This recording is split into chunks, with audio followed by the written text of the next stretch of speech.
Yan. Good evening. Meron tayo ngayon ditong EPS, Electronic Power Steering.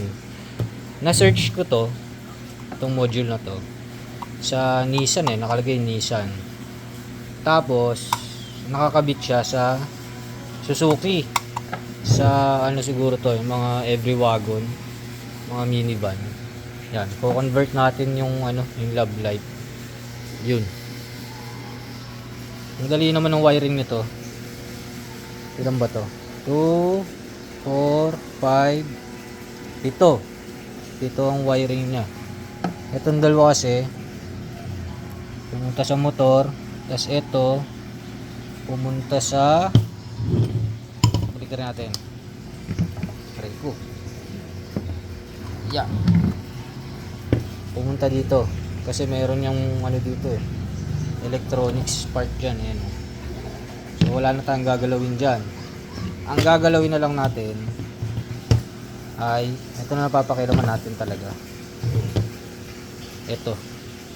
So yung dalawa yan, may label naman, magaling yung seller.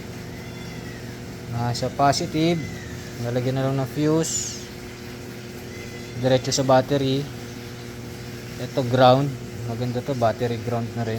Tingnan natin yung wiring natin kung paano magiging ito ignition,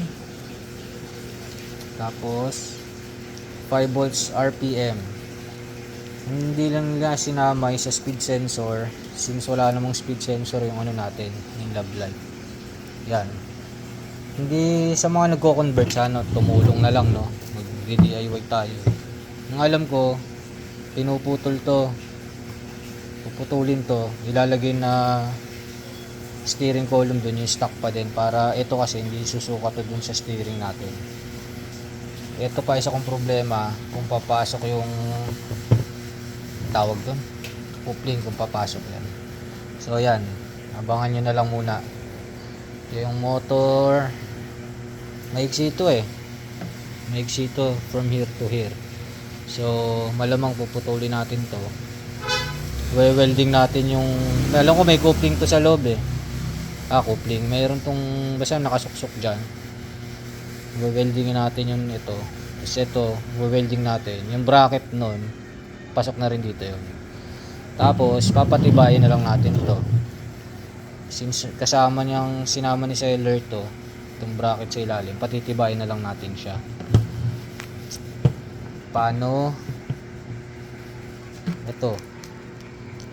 Ito lalagyan natin ng bakal yan papunta dito somewhere, para kasi yung puwersa lahat yan nandito ito magaan naman to pag in-steer mo to na naka-on yan, magaan na yan, ang lahat ng puwersa niya nandito na yan.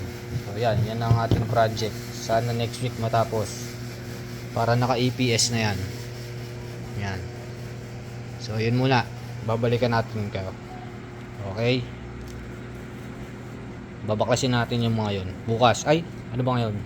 Sabado, mga Monday pa siguro may gagawin pa tayo bukas testingin natin kung madadali natin tong EPS, pero sure ako kaya naman yan DIY. Sa seller nito, thank you, mabait to, dami kong talong dun Okay.